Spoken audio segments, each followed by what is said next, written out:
this. What a wonderful name it is, the name of Jesus.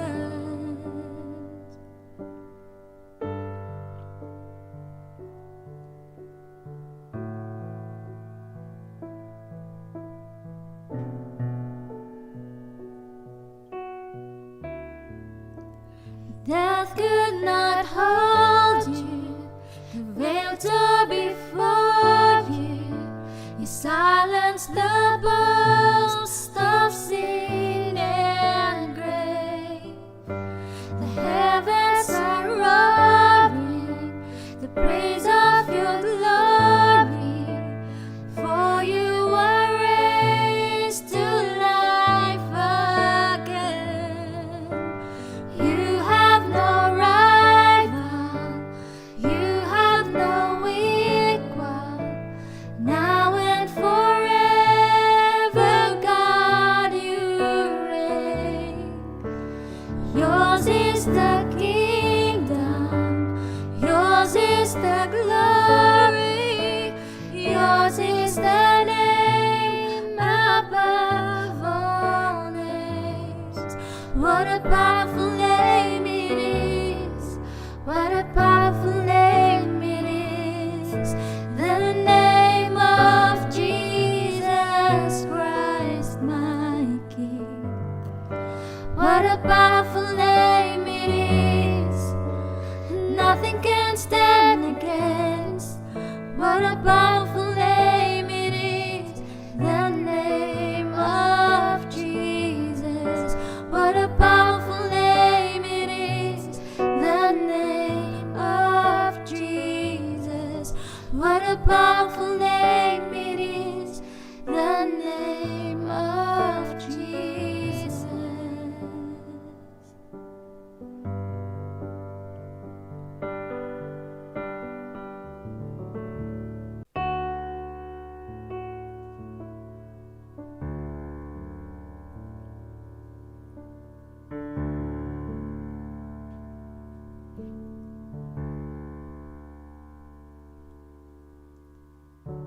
You are the Word at the beginning, one with God the Lord Most High.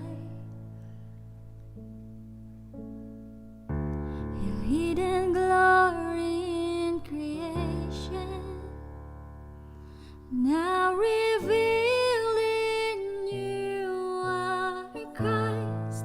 What a beautiful name it is, what a beautiful name it is, the name of Jesus Christ, my King.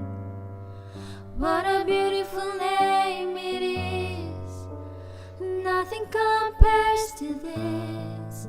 What a beautiful name it is, the name of Jesus.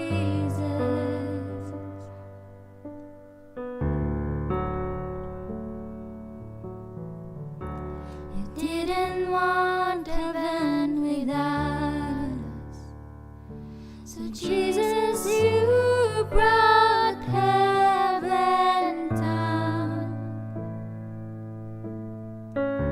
My sin was great, your love was greater. What could separate us now? What a beautiful name it is, what a wonderful name it is, the name of Jesus Christ, my King. What a wonderful name it is, nothing compares to this. What a wonderful name it is, the name of Jesus.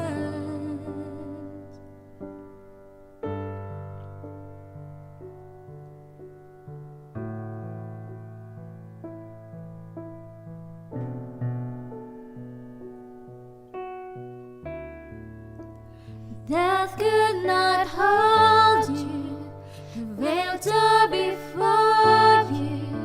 You silenced the boast of sin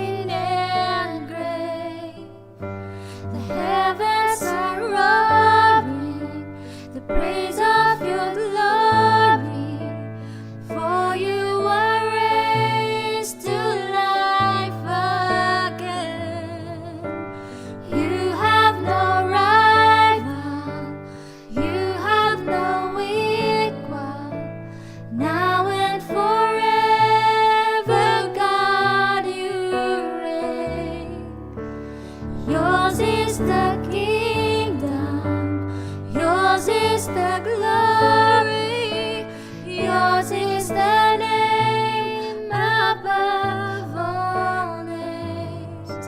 What a powerful name it is, what a powerful name it is, the name of Jesus Christ my King. What a powerful name it is, nothing can stand against. What a powerful name it is, the name of Jesus. What a powerful name it is, the name of Jesus. What a powerful name it is, the name of Jesus.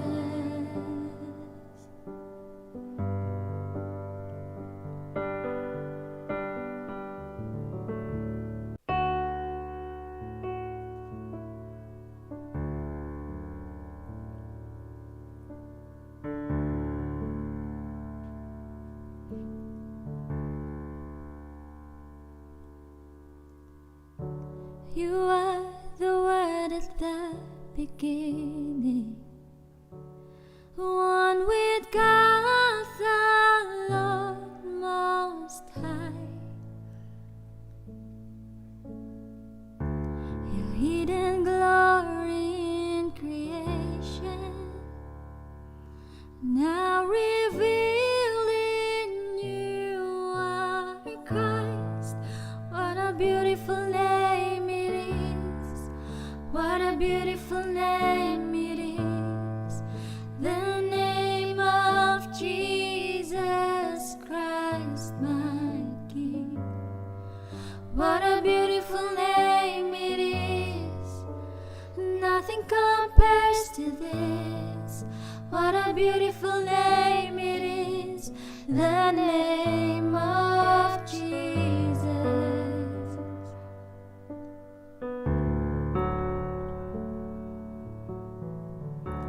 You didn't want heaven without us, so Jesus, you brought heaven down. My sin was great, your love was greater. What could separate us now? What a wonderful name it is, what a wonderful name it is, the name of Jesus Christ my King. What a wonderful name it is, nothing compares to this. What a wonderful name it is, the name of Jesus.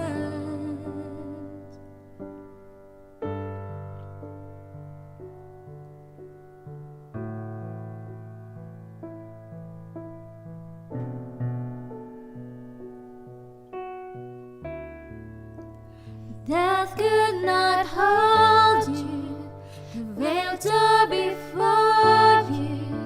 You silenced the boast of sin and grave. The heavens are roaring the praise of your glory, for you were raised to life again. You have no rival, you have no equal, now and forever.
at the beginning, one with God the Lord Most High.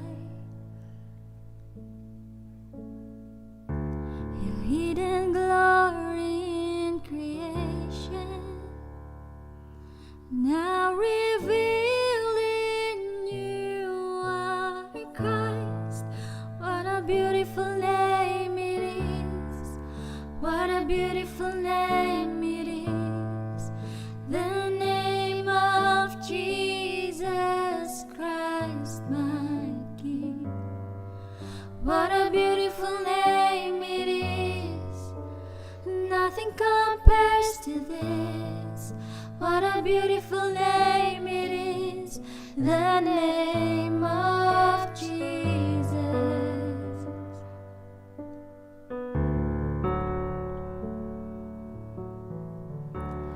You didn't want heaven without us, so Jesus, you brought heaven down.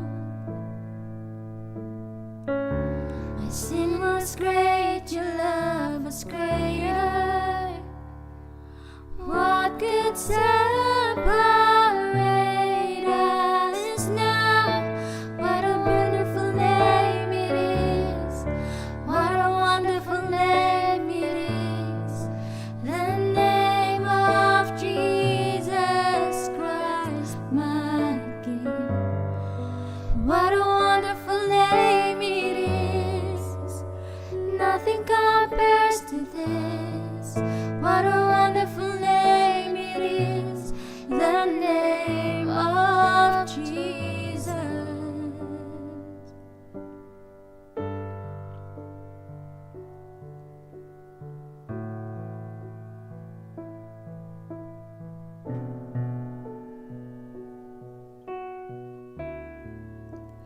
Death could not hold you.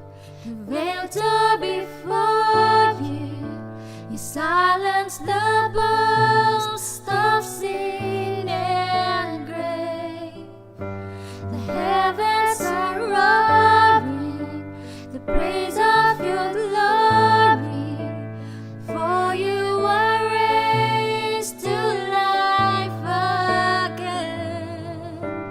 You have no rival, you have no equal. Now and forever, God, you reign. Yours is the kingdom, yours is the glory, yours is the name above all names. What a powerful name it is. What a powerful name it is. The name of Jesus Christ, my King. What a powerful name it is. Nothing can stand against. What a powerful name it is. The name of Jesus. What a powerful name it is. The name of Jesus. What a powerful name it is. The name of Jesus.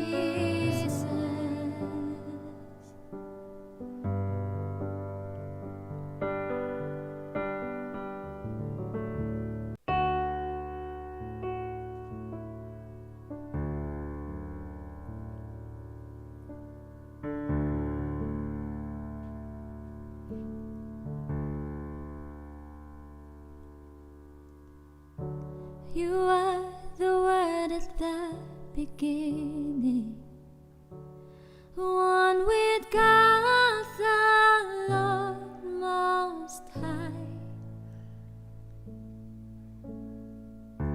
Your hidden glory in creation, now revealed in you are Christ. What a beautiful name it is. What a beautiful name it is. The name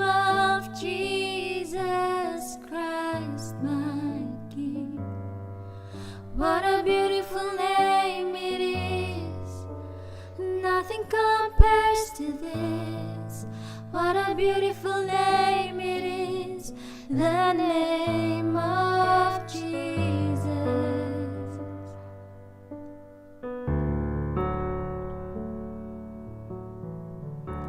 You didn't want heaven without us. So Jesus, you brought heaven down. My sin was great, your love was greater. What could separate us now? What a beautiful name it is. What a wonderful name it is. The name of Jesus Christ, my King. What a wonderful name it is. Nothing compares to this. What a wonderful name it is. The name of Jesus.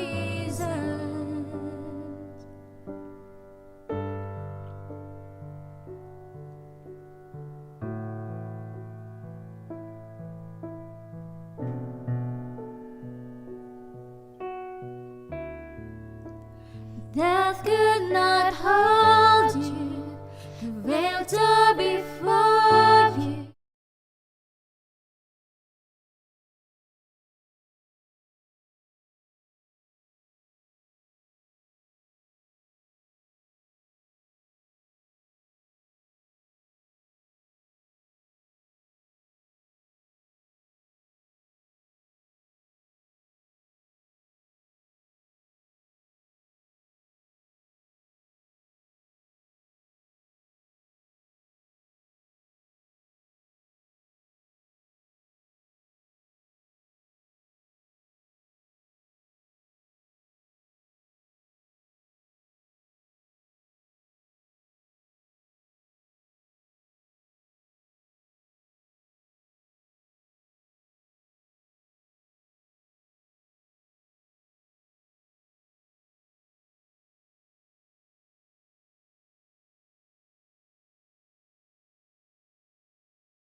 Magandang umaga sa ating lahat. Nagpapasalamat tayo sa Diyos dahil buhay pa rin tayo. Amen? Malakas pa rin tayo. Amen? Yes, dahil nakayanan natin pumunta dito. Kaya we are so grateful and thankful na God is with us. Sabi nga ni nanay, si mother, nagkasakit daw siya. Pero ayaw ng mga apo niyang pumunta dito. Pero sabi niya, gusto kong magsimba, pupunta ako. At kung makarating ako doon, makakarating ako. At kung hindi, babalik ako. Pero nakarating naman siya. Ay, yung katawan daw niya mahina dahil nakahiga lang siya. Pero naniniwala siya na dahil sa Panginoon ay dapat siyang magpuri at magpasalamat. So, ganun din sana ang bawat isa sa atin na magpasalamat tayo at nakarating tayo ng matiwasay, nakarating tayo ng bahay-sambahan upang purihin ang ating Panginoong Diyos na napakabuti sa ating lahat. So, bago ang lahat, gusto kong tumayo tayo at tayo ay manalangin.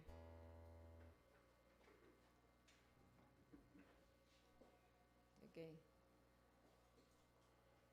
Ama naming Diyos na nasa langit, kami nagpapasalamat sa araw na ito. Dahil napakabuti niyo pong Ama namin, tunay po na ikaw ang gumagabay at nagbibigay ng lakas sa bawat isa. Maraming salamat po na nakayanan namin, Panginoon, na makarating dito sa bahay-sambahan ngayon. Tunay po na ikaw lamang ang siyang pinanggagalingan ng kalakasan.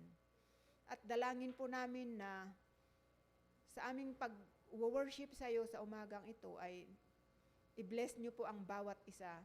I-bless niyo po ang gaming gawain ito na it will glorify your name, O Lord. That your name, O God, will be magnified, O Lord. Na tulungan niyo po kami upang maging matatag kami at pakainin niyo po kami ng spiritual. I-bless niyo po ang aming ang lahat ng iyong gagamitin, Lord, ang bawat isa, Lord, as i-touch niyo ang buhay namin, Lord, at lalo kaming lumakas at hindi kami mag-compromise sa mundong ito, kundi tumayong matatag, O God. Lord, salamat po. Hindi ka nagkukulang at hindi nagkukulang ang iyong biyaya upang magawa namin ito sa bawat araw, O God. Kaya Lord, pinagpipray namin, Lord, na yung mga kastapatiran namin na wala pa, katulad ni Sister Irma na masama daw ang pakiramdam kaya wala sa araw na ito. Ikaw, Panginoon, ay siyang maghipo sa kanya in the name of Jesus, that Lord, she will receive healing in strength from you, O Lord. At kung sino pa, Panginoon, na may karamdaman, O God, Panginoon Diyos, pinapa sa Diyos naming lahat ito. At patuloy nyo kaming you feed us, O Lord, today through your word, through the testimonies, through the singing, and everything, O Lord, that we will be more strengthened spiritually. Lord, even everyone, O God, na gamitin mo, Panginoon, upang maipalaganap ang iyong mga kabutihan sa bawat isa. So, O God, we offer to you everything that we do. This we ask and pray in Jesus' name. Amen. Amen. So, ngayon, tinatawagan ko na si Brother Emil na siya ang MC natin. God bless you, Brother Emil.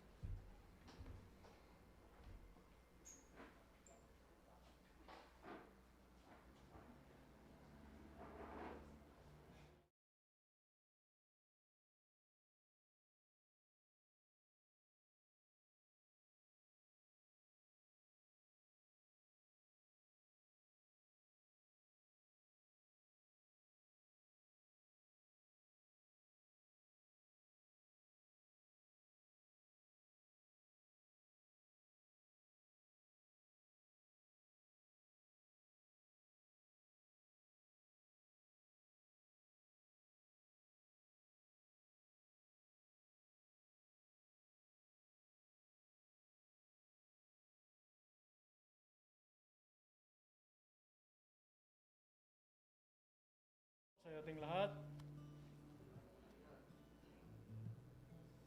tayo tumayo at ating awitin ng Eagle's Wing.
inano ko lang to kasi senior ito ni Pari Mario.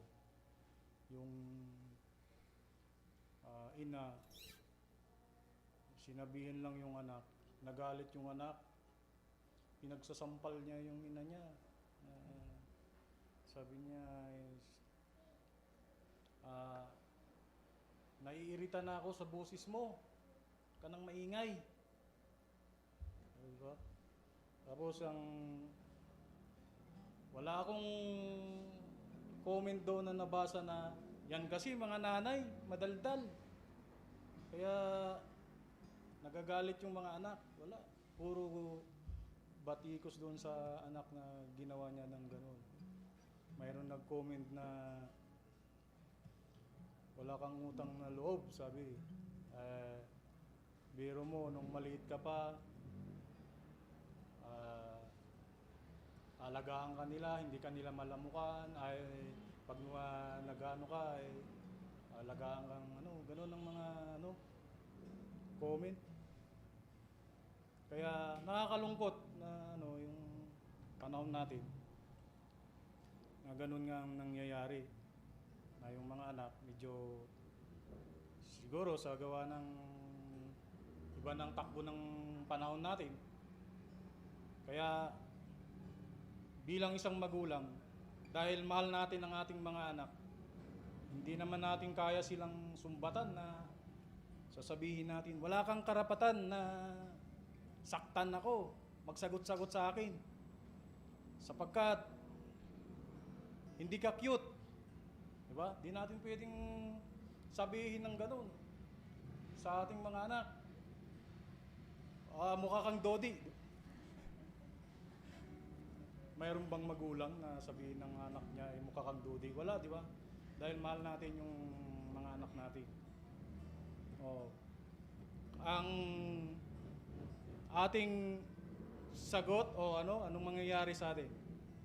Tayo'y mananahimik na lang. No? At gasgas na yung salitang sabi noon pa na tayo maliit pa ay magiging magulang ka rin. At maranasan mo rin na kung paano maging magulang. So nakakalungkot na gano'n mangyayari. Yung mga yun kasi kulang sila siguro sa mga pangangaral sa mga kulang sila sa pakikinig ng salita ng Diyos, ganun, isa rin yun. So nakakalungkot, share ko lang to kasi lahat naman siguro na di natin maiwasan. Siguro gawa na rin siguro yung parang aligaga, kumbaga sa Tagalog aligaga, yung aligaga, parang stress, ganun. Dahil siguro sa pag-aaral nila, di natin alam kung sistema kasi natin ngayon, iba na. So yan lang po, at muli tayo'y tumayo at ating awitin ng Panginoon sa pamagitan ng pagpuri at pag-awit sa Kanya.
ask for your guidance in everything that we do and in everything that we say.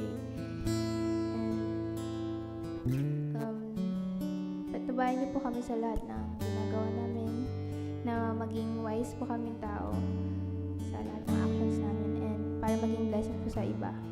We praise you and we glorify you. In the name of Jesus Christ we pray. Amen.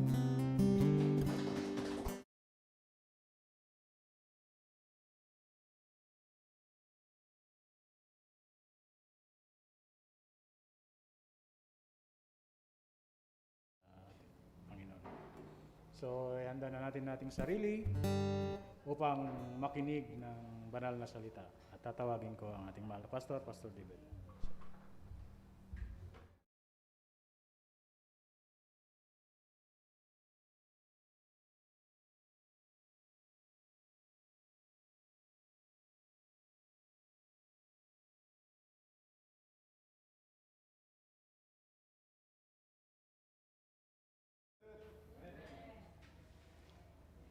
I am happy to see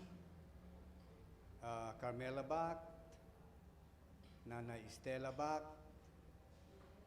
I understand that the reason they were missing for quite some time was due to on account of sickness. But praise the Lord, they are with us today, which is a testament that God answers our prayers. Because, of course, we always remember our brethren, our sisters, every time we pray. You know,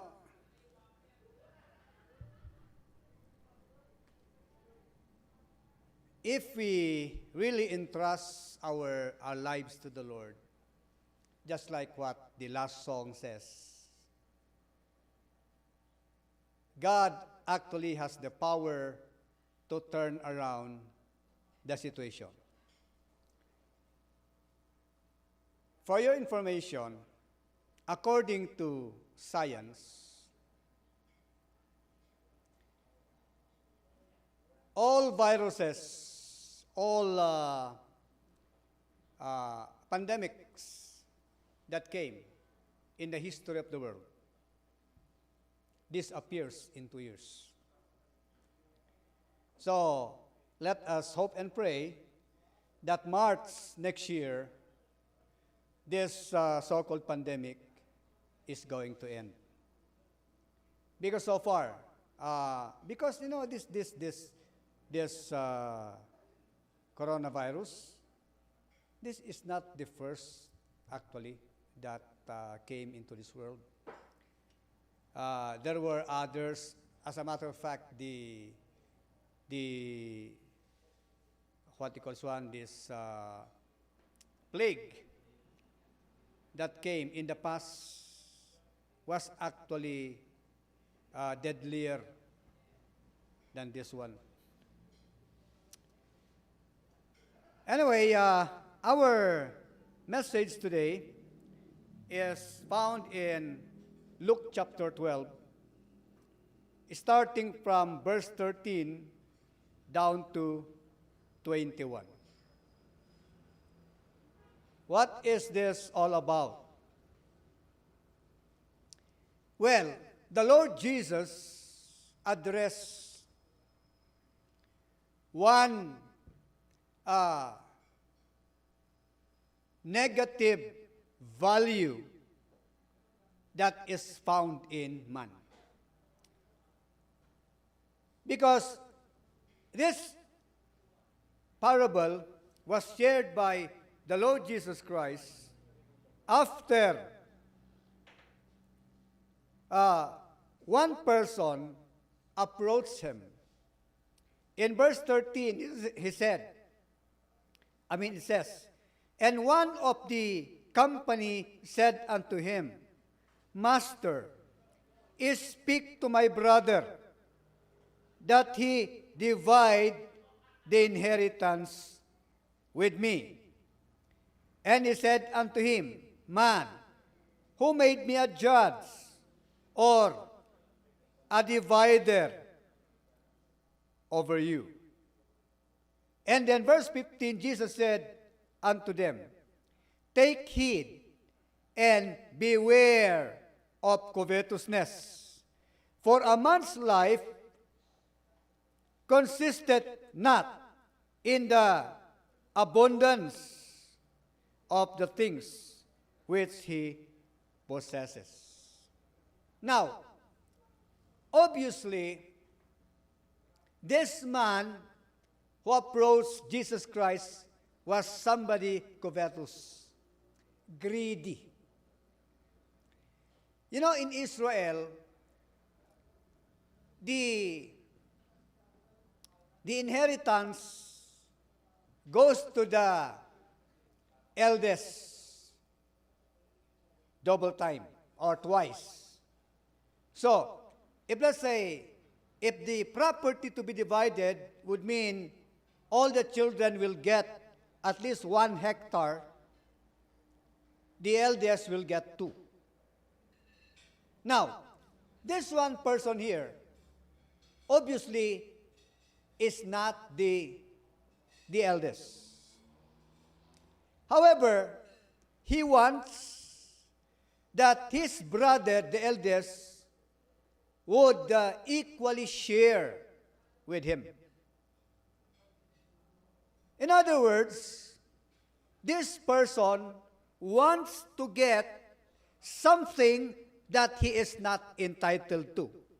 You know what? When we want to get something that we are not entitled to, or there is no reason, or in the process we are going to deprive somebody just to have it, that is greediness. Now, in verse 15, the Lord Jesus Christ has stated that the measure of a person has nothing to do with the abundance of his possessions. In other words, one's life is not defined by the abundance of his possessions. So that the Lord Jesus wanted to emphasize something against this. And so, he shared a parable. The parable of the rich fool. So, the title of today's message is like this: Teardrop Fools. Teardrop Fools. So, what I am trying to say is this: in the end, this person who is greedy and covetous is going to shed tears. And as a matter of fact, if we know somebody who is like that, we are supposed to shed tears in our prayers, so that the Lord is going to give grace to this kind of a person. Now, in the story here, or in the parable, there was a rich person. He worked very hard. Obviously, he was into farming, so that his harvest increased or kept increasing, so that his barn can no longer accommodate the harvest. And so, this person said, I am going to tear down this warehouse, and I am going to build another one that is big enough to accommodate my harvest. And then he said, and then I will tell myself or my soul, it's time to rest, to enjoy everything. So he was thinking of retirement. You know, it is not bad. It is not bad actually to invest for the future. However, Jesus is giving us the warning that in the process of trying to acquire wealth, we are supposed to do it the Christian way, the proper way. Because the question that was posed by Jesus in verse 21,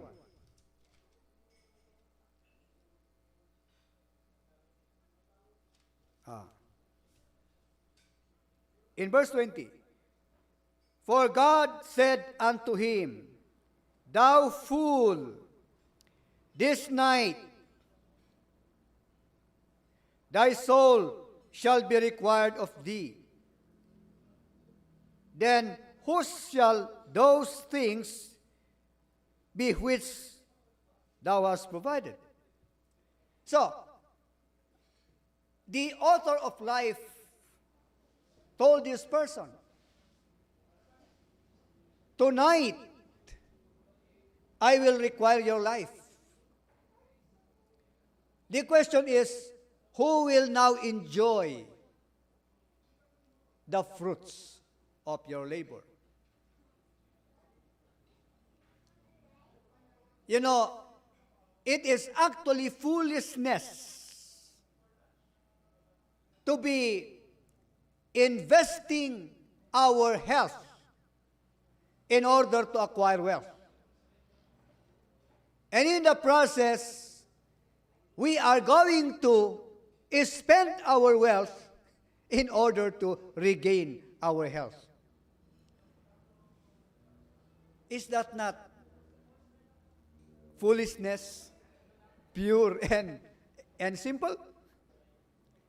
But you know, sometimes that is what we are trying to do. We do not know how to enjoy the blessings that God has given.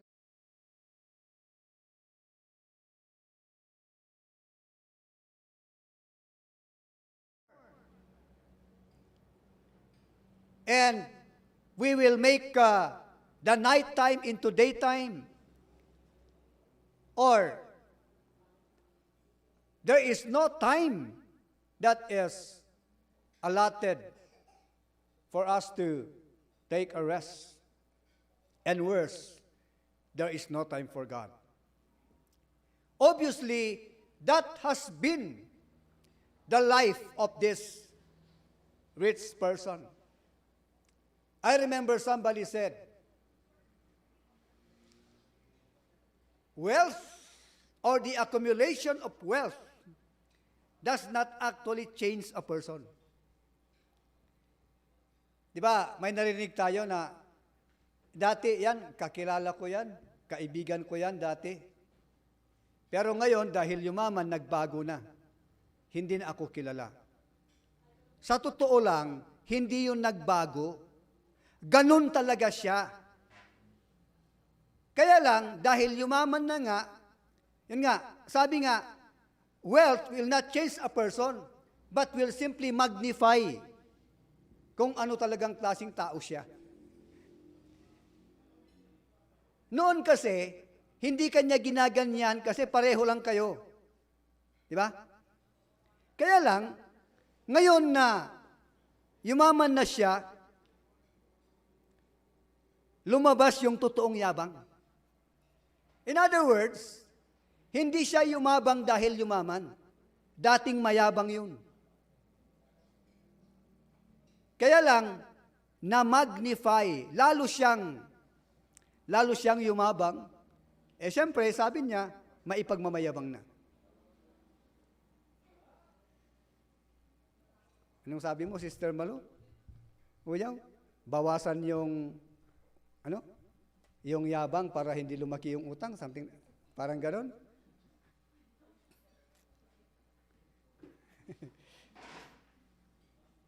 Okay, the question now is, ano bang tinuturo ng ating Panginoon dito sa parabolang ito? Tatlong bagay lang ang gusto kong idiin. Number 1, chasing worldly possessions should be done with caution. Okay lang na maghabol ng kayamanan. Huwag lang nating sobrahan. Ano ang sabi dito sa Ecclesiastes? Ecclesiastes 2, verse 18.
Iyong cellphone na yon, hindi naman niya binili.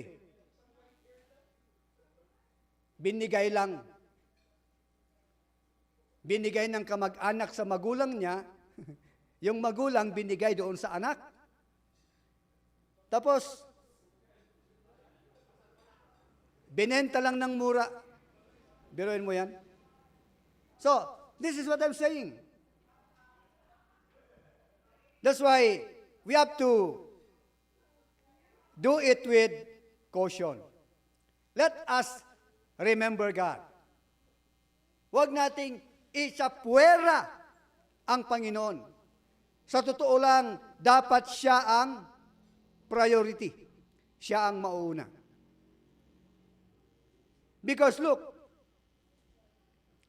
if money is the master, in Matthew 6:24, God is not. I repeat, if money is the master, God is not.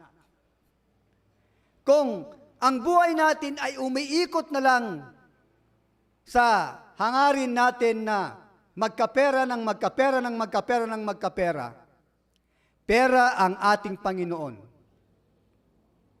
Ang Panginoon ay naisapwera. Sa kahahabol natin sa pera, ang Panginoon ay naisapwera. Yan ang sinasabi sa Matthew 6:24. Kung nasaan ang puso ninyo, andon ang kayamanan nyo. Sana ang nasa puso natin ay ang Panginoon. At kung ano yung kagustuhan niya sa buhay natin. Because you know what? In due time, God will enable us to realize even our desires, our aspirations. Alam nyo, nung bata pa ako, kahit tsinelas, wala. Kung may tsinelas man ako, butas. Nagtsatsaga ako.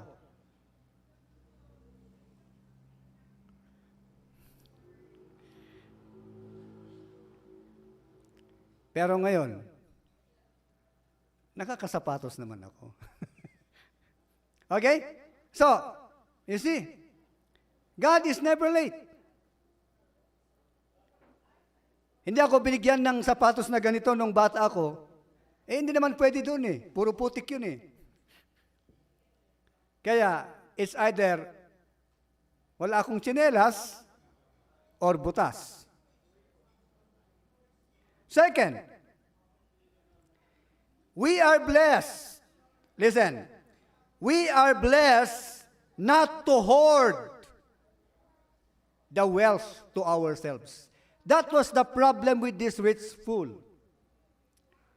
Nung dumami yung kanyang harvest, lumaki yung kanyang kayamanan, tumaas yung kanyang, what you call this one, value.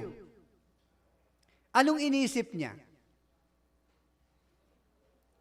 Sabi niya, babaguhin ko ito, palalakihin ko ito, para meron akong paglalagyan. Tapos, sabi niya, sasabihin ko sa sarili ko, panahon na para ikaw ay mag-enjoy. You see? Wala man lang siyang sinabi na, then tatawagin ko yung kamag-anak ko na naghihirap para tulungan ko siya. Or kahit kunin ko siya na alalay ko man lang para makinabang din. Wala. Sarili lang ang iniisip. So, we are blessed not to hoard the wealth to ourselves. Alam nyo ba na kwan? Labag sa batas yun, yung hoarding. Alam niyo yung ginagawa ng mga ibang makasariling negosyante. Halimbawa, gusto nilang tataas, maalala yung nangyari noon na yung sibuyas ay napakamahal.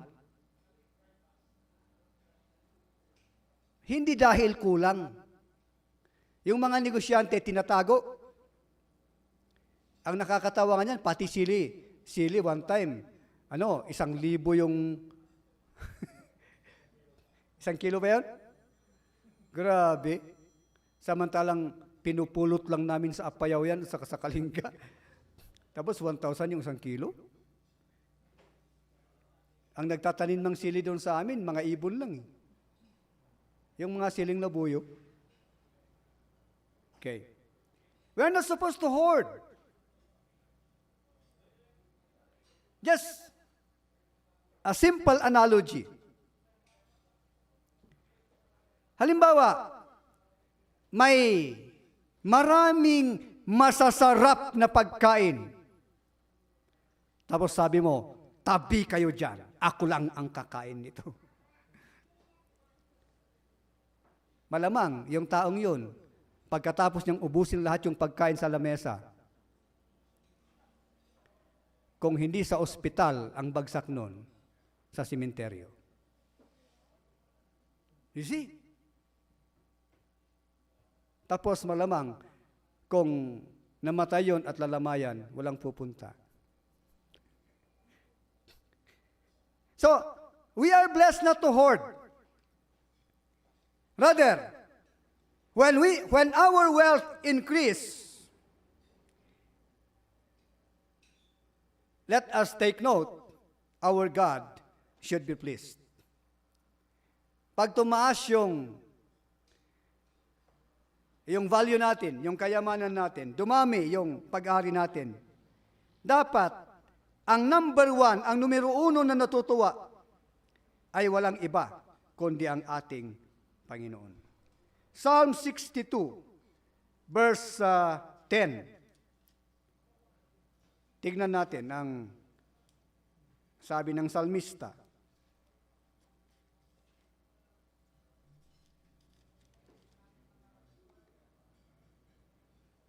Trust not in possessions, in oppression, and become not vain in robbery. If riches increase, set not your heart upon them. Kung malalako yung tao, siyempre noon, lakad. Di ba? Kadilakad yung mga tao. Kaya, yung pagkakaroon ng motorsiklo, ay, malaking na yun. Malaking tagumpay. Malaking achievement. Meron itong isang tao nakabili ng motorsiklo. Hindi brand new, second hand. Itong taong ito, nagsisimba naman siya linggo-linggo. Pero alam nyo, sa linggong yan, nakabibili niya ng motor niya. Palibasa yung bahay nila nasa tapat ng simbahan, hindi siya nagsimba. Anong ginagawa niya? Kinukuting-ting niya yung kanyang motorsiklo. Grabe, no? Okay man lang sana kung ginamit niya yung motorsiklo para magsimba doon sa malayo. Di ba? Hindi. Binubuting-ting, yung motor niya. Paandar siya ng paandar. Alam nyo naman sa probinsya. Palibasa sa probinsya, ang hilig pa nila na papalitan yung tambutso ng mas malakas. Hindi ko alam kung anong nasa isip ng tao, kung ano ba siya, parang nagpapatawag ba siya ng pansin, parang sinasabi ba niya na, oops, may motor ako, something like that. I don't know.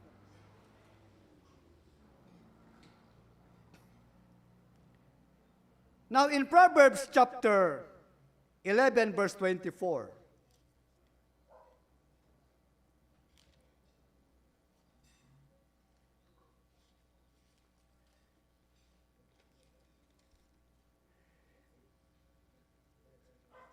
in Proverbs 11:24, the Word of God says, there is that scattereth, and yet increaseth, and there is that withholdeth more than is meet, but it tendeth to poverty. May tao daw na mapagbigay. Okay? Pero hindi siya nawawalan. Meron naman yung tao na meron naman, pero sa sobrang kakuriputan, sabi dito, babagsak din siya sa kahirapan. So,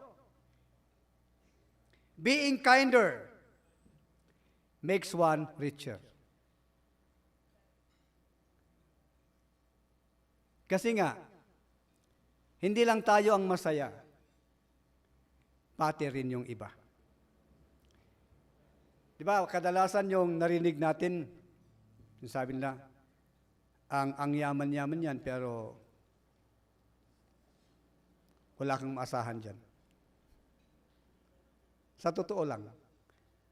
Sometimes, it is easier for people who are not so rich to share than people who are. Alam nyo ba yung mga malalaking negosyo, mga malalaking establishmento, yung mga big time na negosyo, palagi nating naririnig na, nag-donate sila ng 10 million, nag-donate sila ng 20 million. Ang lalagay, di ba? Pero alam lang totoo nun, kaya nila ginagawa yon, bawas sa tax. Hindi naman sila magbibigay ng ganon kung walang silang pakinabang in return. Alam niyo yung mga nagbibigay kay Heidelin Diaz, yung mga ganyan-ganyan? It's not actually because they are that kind. Publicity yun eh. Di ba? Publicity. Pero yun nga ang palaging sinasabi. Nung naghahanap ng suporta ang mga ito, nasaan sila? Wala. Pero pag, sikat na, everybody wants to share in the glory. That is human nature. Third, we are bound to honor God with the first fruits of our increase. Obligado tayo. Or obligahin natin ang ating mga sarili. Kasi ang Diyos hindi naman siya namimilit eh. Tayo nang magkusa. Yun ang ibig sabihin nito. In Proverbs chapter 3 verses 9 and 10 sabi dito, honor the Lord with thy substance and with the first fruits of all thine increase. So shall thy barns be filled with plenty, and thy presses shall burst out with new wine.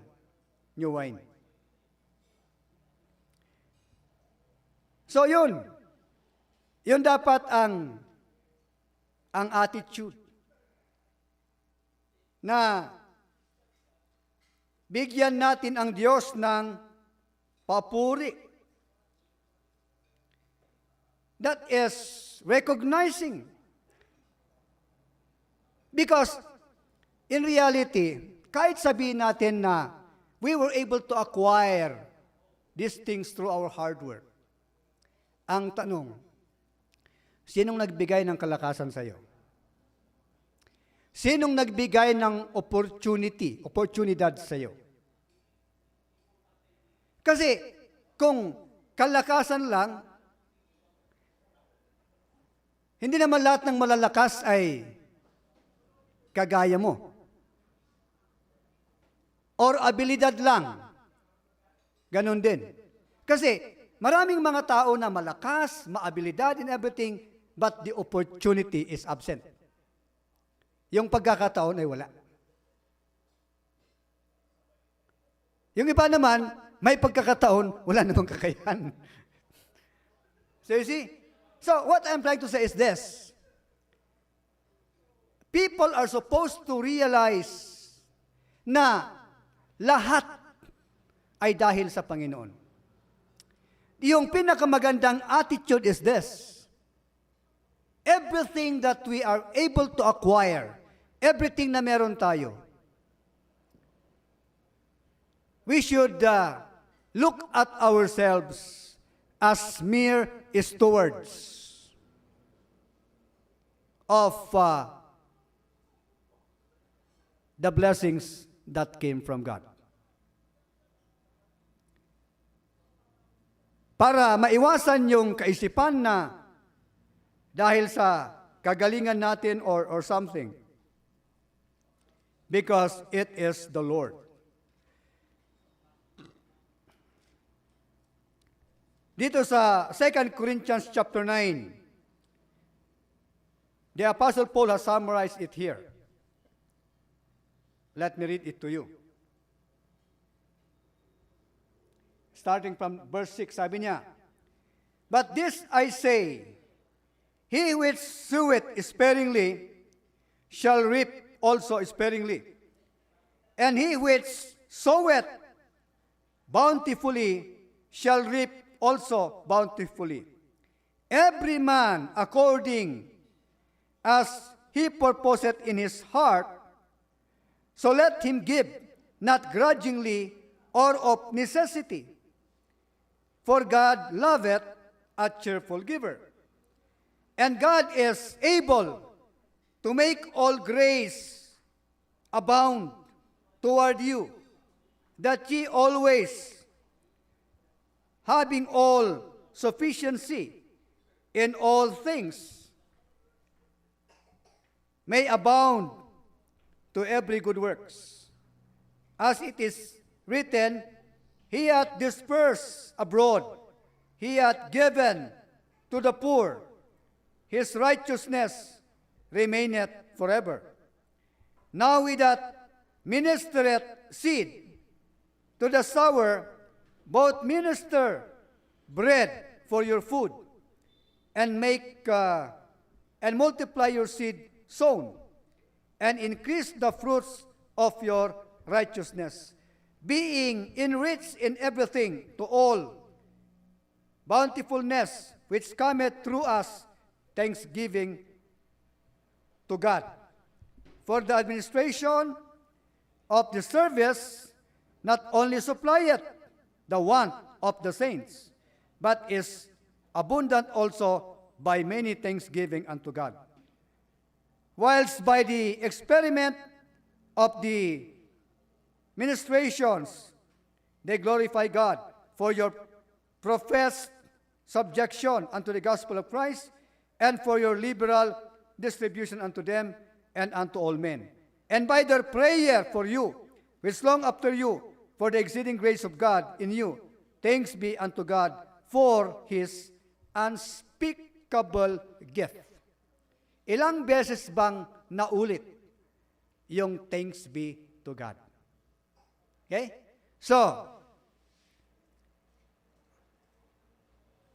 yun ang mali or pagkakamali nung mayaman na yon sa kwentong ito. Teardrop fools. Sana, hayaan natin na ang Diyos ang kumilos sa bawat buhay.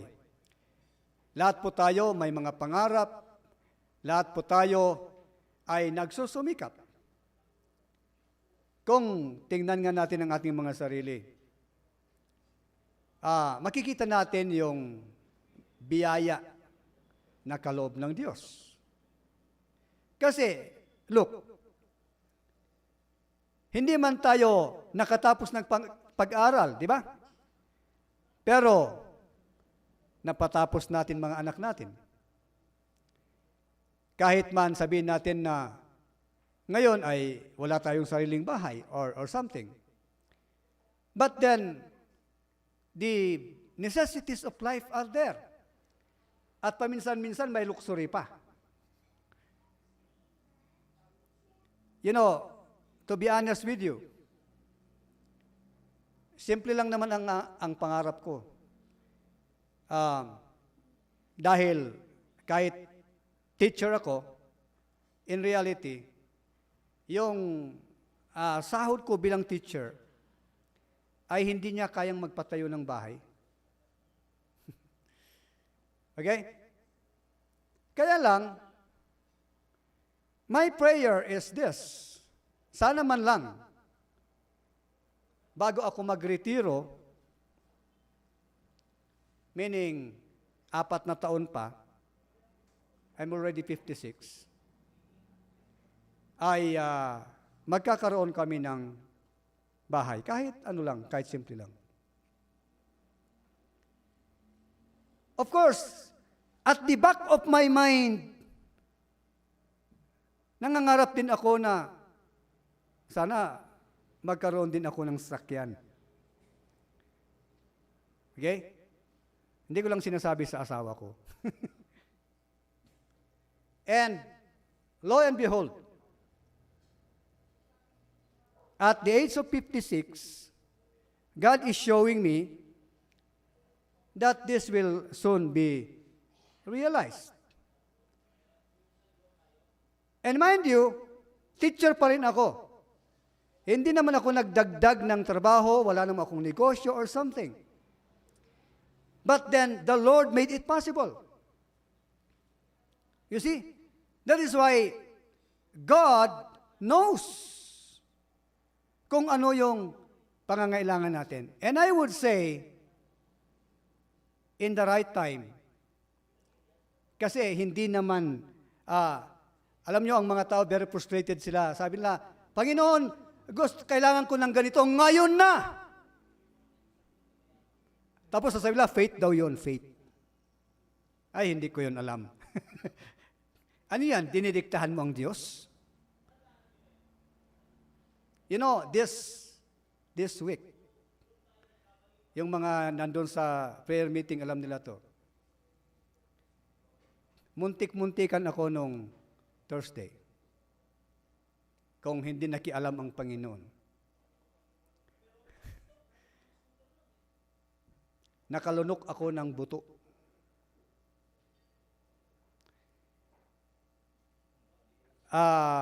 Okay lang naman ako. Ang problema, nagduduro ako ng dugo. Doon ako medyo natakot. Kasi hindi lang hindi lang konti yung dugo.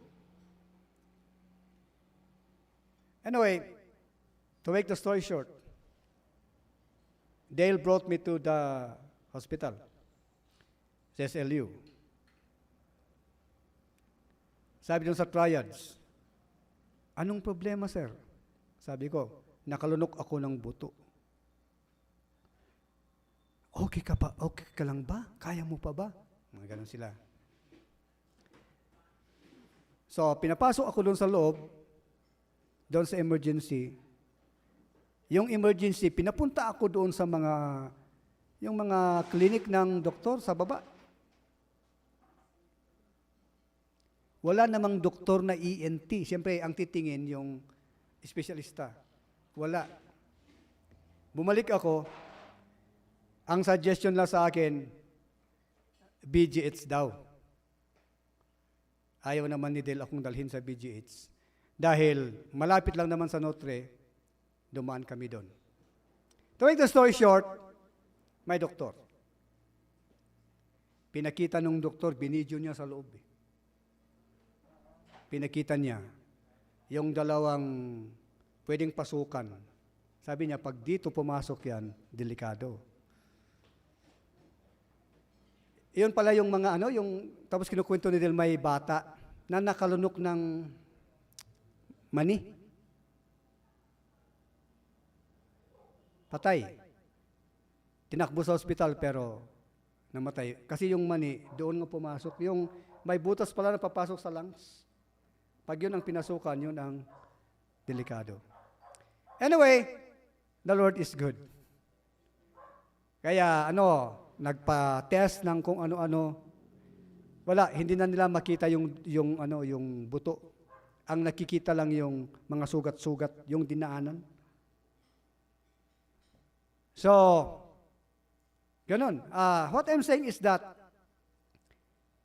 kung hindi dahil sa habag ng Panginoon, you know what? Anything could happen. Kaya nga, hindi natin pwedeng ipagmalaki na, malusog ako. May kakayahan ako. Kayo lang ang nangangailangan ng Diyos, hindi ko yung kailangan. Or, kailangan ko siya noon, nung mahirap ako. Pero ngayon na okay ako, hindi ko na kailangan ang Diyos. So, itong mayaman na ito, kung mapansin ninyo, never niyang binanggit ang Diyos. Never niyang kinilala ang Diyos.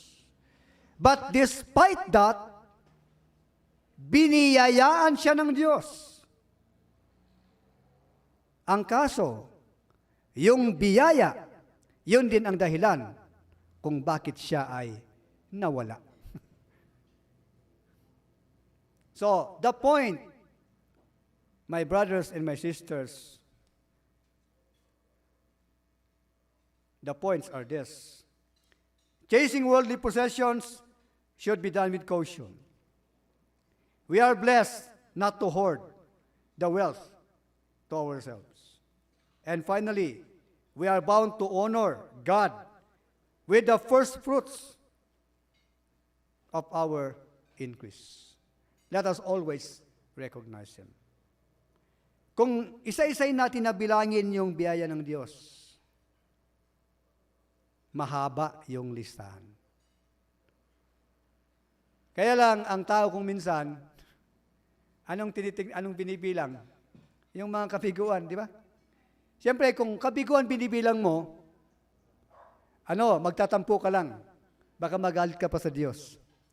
Pero kung bibilangin mo yung mga biyaya, isa-isain mo, you will find yourself praising God and worshiping Him. Let this be the attitude. The Lord bless us all.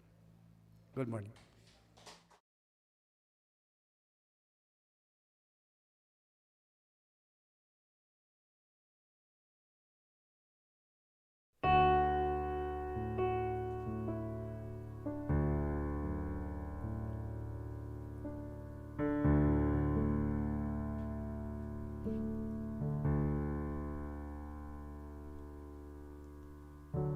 You are the Word at the beginning, one with God the Lord Most High. Your hidden glory in creation, now revealed in you are Christ. What a beautiful name it is. What a beautiful name it is. The name of Jesus Christ, my King. What a beautiful name it is. Nothing compares to this. What a beautiful name it is. The name of Jesus.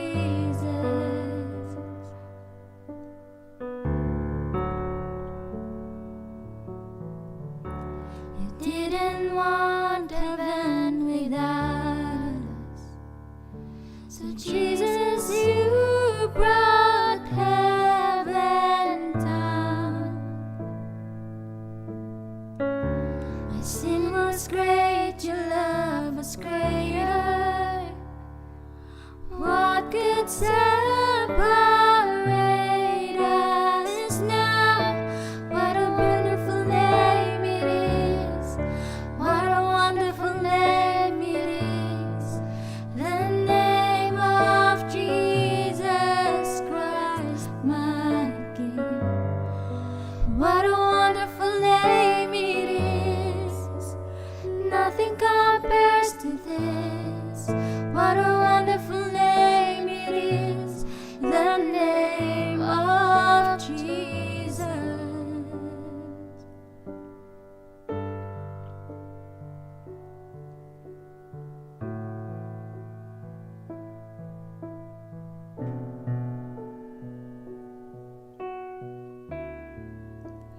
Death could not hold you, the veil tore before you. You silenced the boast of sin and grave. The heavens are roaring the praise of your glory, for you were raised to life again. You have no rival, you have no equal, now and forever.